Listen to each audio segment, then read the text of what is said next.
Hi, everybody. I'm Diane Brady. I'm here with Alexis Ohanian at the Milken Institute Global Conference. And of course, you are the co-founder of Reddit, 776. I could go on, but let's just start with the fact that your first book, without their permission, you had ChatGPT, right? You thought it actually did a pretty good job. Yeah. Just for giggles last night, I was trying out some new prompts. I try to spend an hour a day just in some form of AI, trying to find workflows, efficiencies, playing around. And I had it summarize my book. And all I had to say was, summarize without their permission. And it did a great job, like bulleted it out. And I thought, okay, now that I have this outline, I could then prompt it to just write out chapters for each of these. And my point was, I'm a better writer than I was 10 years ago, but I am still certain that even if I started right now, ChatGPT would do a better job writing my own book for me. I guess the difference is if you gave all that, then ChatGPT would own it, right? So would you ever write a book on ChatGPT if you had insights that they then use in ways that A, you don't monetize, and B, you might not even know? Well, so this is the copyright question, Diane, and I do acknowledge we are going to need to figure out that knotty mess of ownership in this new world. The music industry had its version of it with remix culture, as people were sampling parts of songs to build other new songs, and they found a way to navigate it. With enough lawyers, you can figure almost any of that out. But what's exciting here is that we're talking about something that is fundamentally entirely software based. And if we can figure out rules of the road, I actually think it can be quite valuable. And that's for the creators themselves. I also am humble enough to know, at least on this issue, that I don't have that many original ideas. I would challenge most people who let's say have written a best-selling book, if they too ask themselves, like, how much of my work is actually like, divine from God's lips to my ears? Like, very, very little, right? As a species, our ideas are built mimetically. We stand on the shoulders of giants. You can go down that rabbit hole far enough and maybe find some original ideas. But as I sit here in 2023, 99.9% of the ideas I have are someone else's that I've just rearranged. And when you link that back to AI, so what does that mean? Because one of the things, for example, you have stories. You get into rooms we don't get to go. So the idea may be fundamental, but it's like, you can bring it to life in a way that only you can. I agree. And that's the 0.1% of the lived experiences that I and people far better than me have that I don't think ever goes away. And I think of what an impact, I remember, so I created the Reddit, but also specifically the mascot Snoo. I remember doing the first version in Sharpie, doing the second version in a cracked copy of, I don't know what the statute of limitations is, a cracked copy of Paint Shop Pro 5, which was pretty janky. And then I remember when a friend of mine, this was 6 months into starting Reddit, gave me a also cracked copy of the Adobe Suite. And I used Photoshop and Illustrator for the first time. As a graphic designer, my brain exploded because I now had tools I couldn't even conceive of before. And I didn't necessarily become a better artist that day, but I was just given so much better tools that I could do better work. This is that times 1,000. And so it is going to be incumbent on all of us as creators to start to understand how we can use this technology to improve our work, but not obliterate it altogether, right? There's still a human element, and it's that last little bit where, and this is the part that gets me most hopeful, the things that these tools are better at than us today, let's just say copy editing, right? Those aren't things that give too many humans joy. Like there's not many. They give some humans income though, but again, which is important. We'll put that for another part. And what I tell the copywriter who actually, perfect example. So we just hired a head of content and comms at 776. Part of the open application said, talk us through how you feel these changes in AI are going to affect the way that you do your work for our firm. And this was 6 months ago. When we ended up hiring Casey, part of the reason we hired her is because she had such a positive sum mindset to how this would help her do more of the things she actually loved doing, the kind of curation, the ideation, the part that humans are great at, and less of the work that did not give her joy, the copy editing, I just need this giant memo summarized into some key bullets so I can take away and start telling the story for one of our portfolio companies. So I think yes, it will reduce labor, but more important, like any big technology, it will create new opportunities, and the nature of the work we do will change. The tractor, as an example, right, upended the idea of what it meant to do so much of agriculture for so many humans who were doing that work. Now, in many ways, though, it also created far more opportunity for new types of work around servicing those things, designing those things, creating new things, as well as new types of agriculture that we could then focus on and invent, because we didn't have to spend all of that time doing the work. Do you think that's not the general sentiment? Do you feel there's been too much fear around ChatGPT? It's interesting to look at Italy, which banned it, but 4 days ago actually opened it up again. With changes, right? Yeah. More privacy. I mean, is that sufficient? Did Italy do a good thing for the rest of us? Look, every country's going to have to figure out their own path. I would not err on the side of outright ban. Look, here, let's say practically, right? Washington has never been on the cutting edge of technology. Every one of us in tech was laughing out loud during every one of those hearings when Zuck and company showed up, and we saw sitting senators asking questions as inane as like, what is your business model, right? We were laughing, and it wasn't. Well, you were involved yourself, the whole net neutrality debate. You spent a lot of time in DC. And I say this like knowing that these are important issues. These were important issues with net neutrality a decade ago. These are important issues around social media and impact. And these are incredibly important issues now around AI, where, at least as has been my experience for a decade and a half, the folks in Washington have not made the earnest effort to actually learn and understand this tech. This is so imperative. And it's up to not, we can look at the median or average age of the folks in the Senate and the House and start to draw some conclusions about change. But I'll just say to the point, like, these teams need to get up to speed. They need to bring people who actually understand the technology into these rooms, learn from them quickly, and then figure out rules of the road that make sense. Because look, the most important thing for a country like the United States is the way that this technology gets used should be to the benefit of humanity. There are other countries that do not share. You can't legislate that, can you? I think you can at least give rules of the road. We still have ways to enforce good behavior and bad behavior in this country, right? And there are other nation states, China is the obvious example, that is going to continue to double and triple down on investing here in this space that don't have the same values. And so I do think it is a very real threat. It is important for us to keep up our advantage technologically. I want to see us win. I want to see American values win.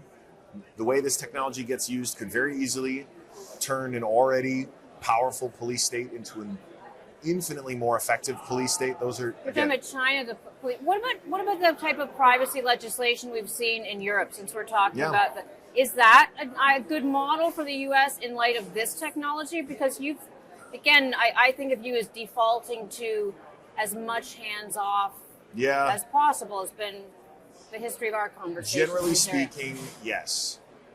I will caveat this with, I actually think Europe plays a really important role here. Let's remember, all of our values of democracy actually come from that continent. So I actually think they play an important role that is a more privacy-oriented.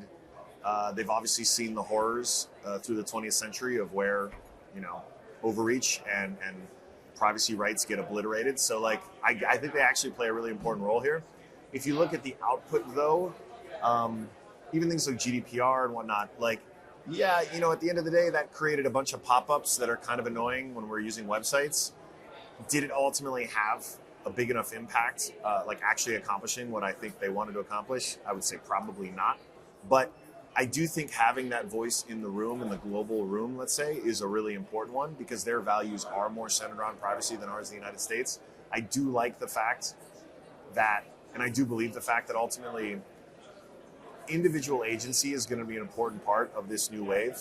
I think we've learned hard lessons in America about not giving users enough control over things like their data. And I think the average user cares more about that now than they did before.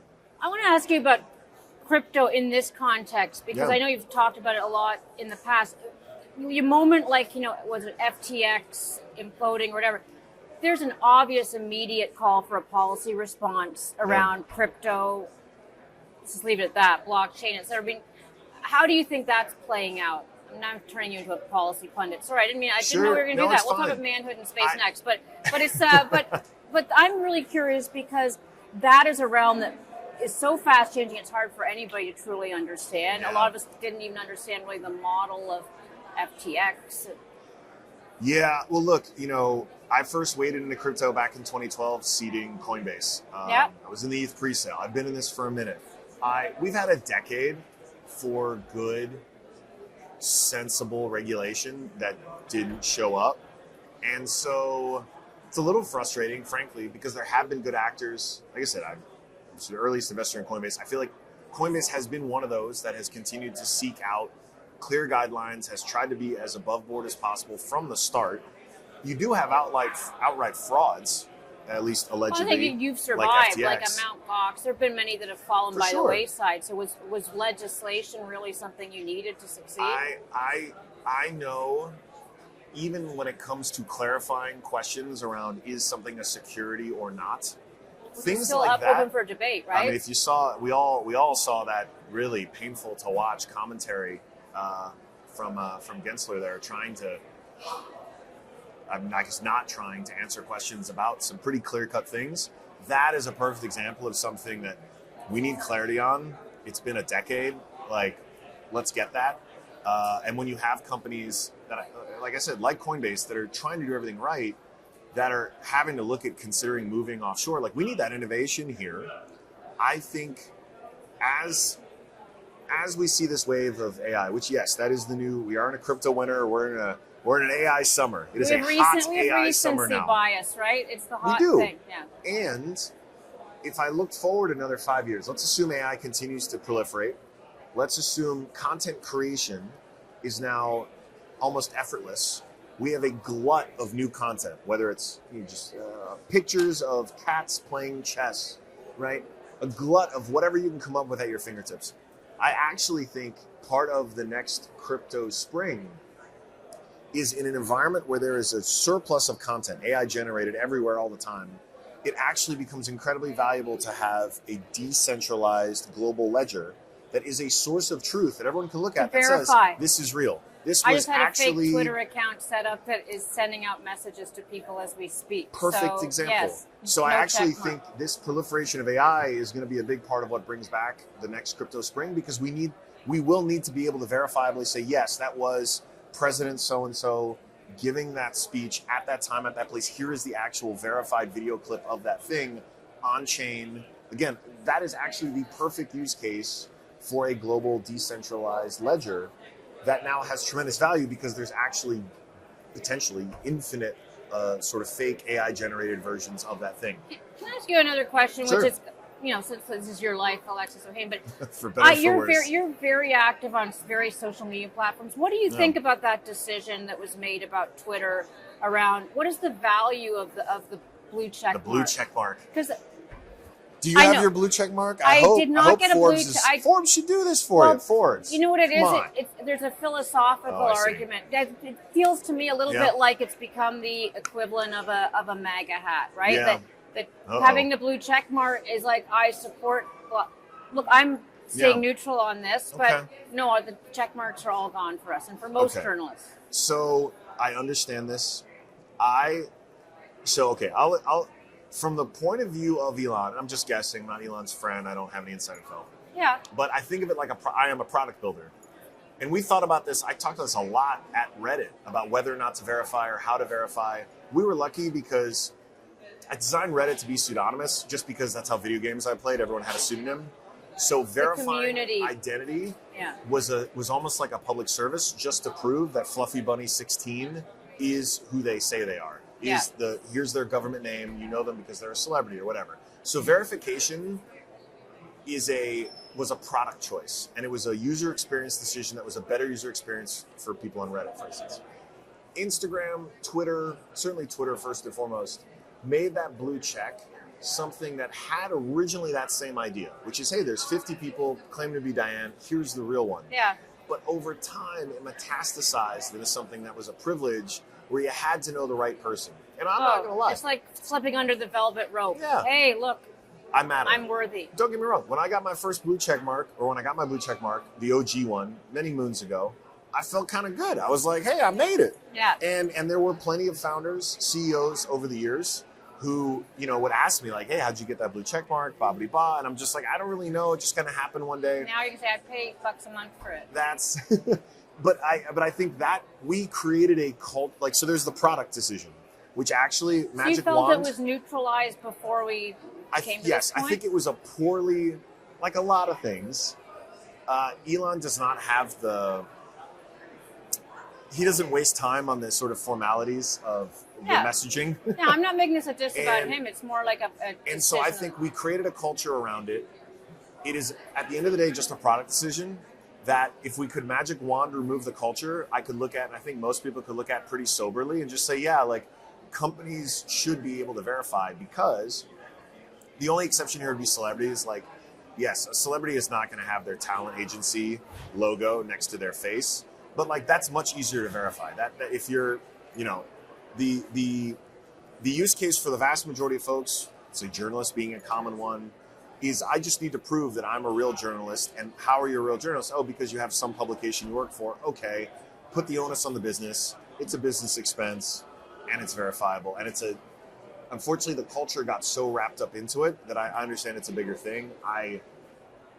I wish that weren't the case, because again, the product builder in me is just like, oh, that's like, this is a really thorny problem. Mm-hmm. And it's just easier if you're really only just there to prove I am who I say I am. Putting the onus on the business that's going to be the one to delegate actually solves that problem 99% of the cases. So, Fry, I know you have to go, but let's talk about, you're here talking about space, yes, first of all. Two panels. I was dad life, modern dads, okay, well, and then space tech. Let's I do it do all. a haiku Dan, like on space tech, and then, but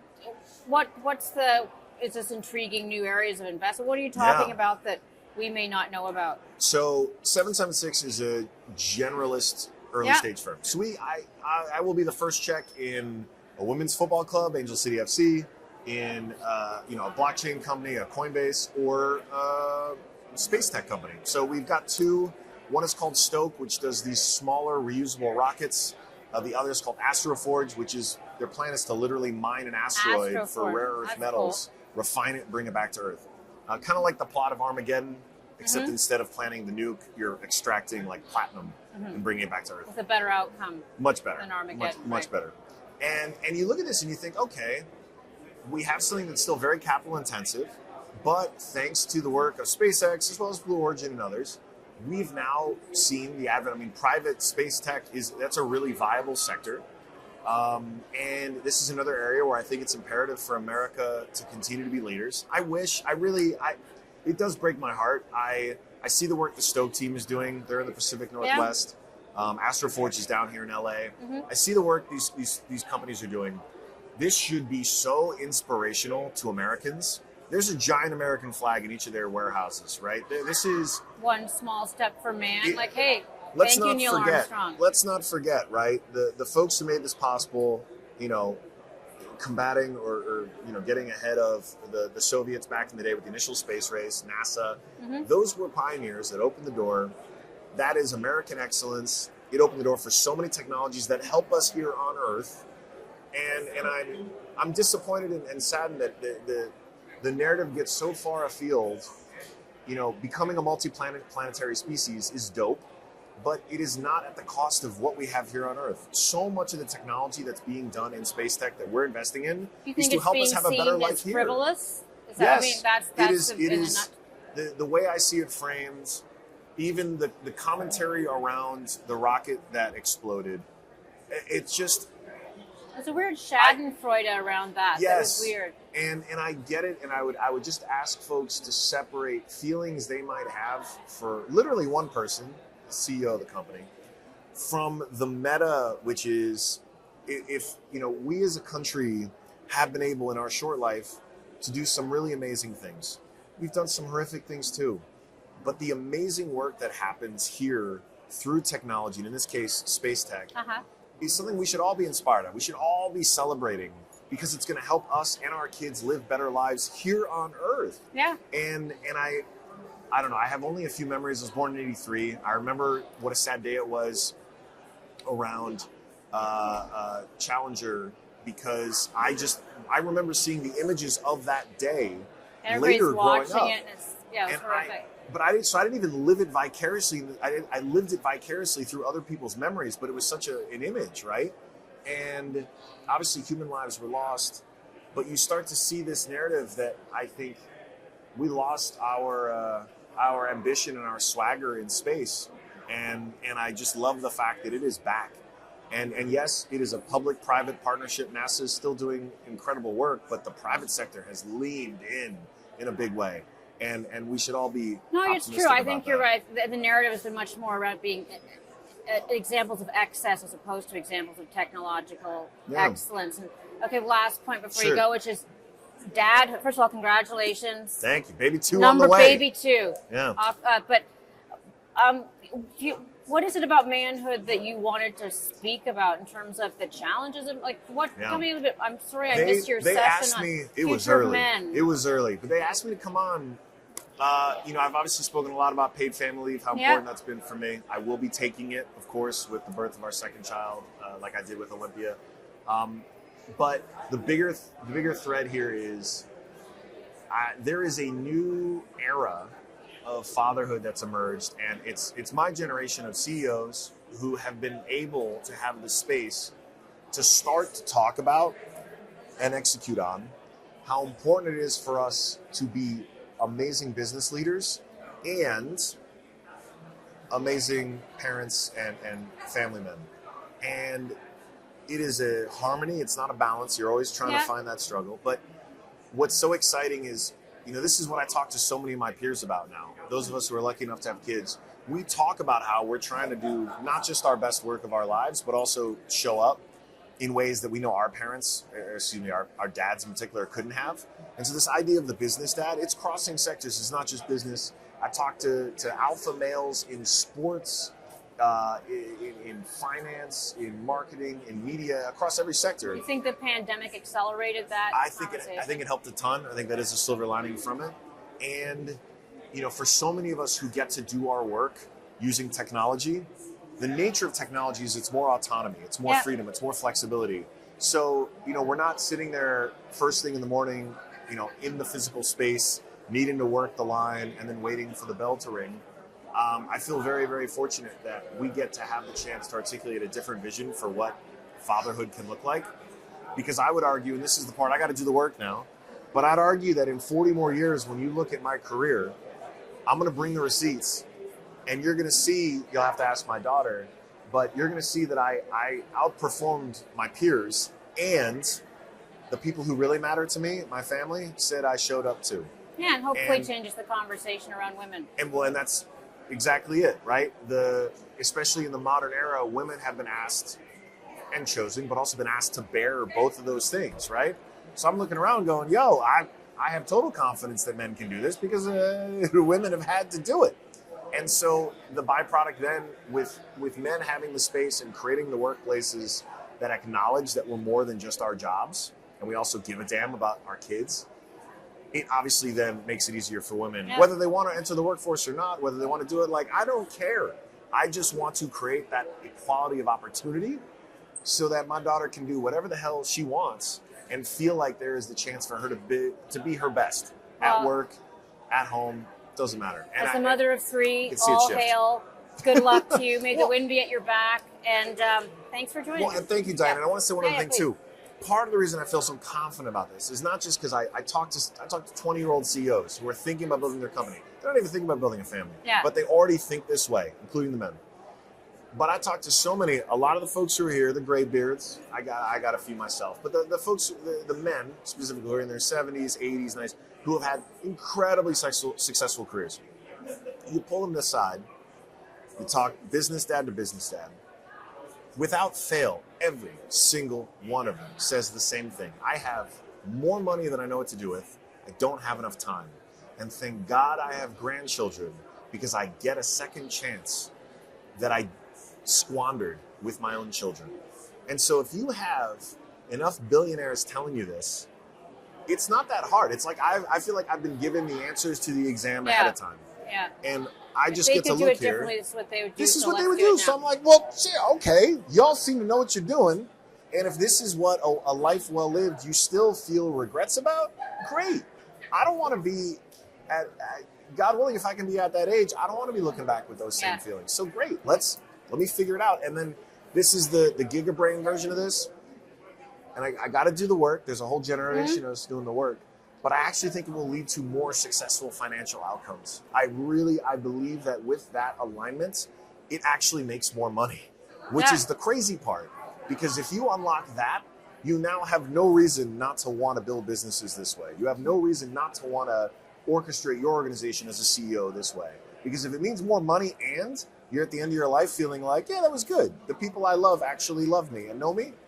Yo, So it's going to ruin you Succession. You won't have another show like Succession again because in 100 years people will be like, that's just impossible to believe. Because those kids love their dad. Yeah, I they know, do right? miss him, Aw. and they don't want to take over. It's good to see you. Thanks So good for to see you, joining Diane. us. Awesome. Thank you. Thank you.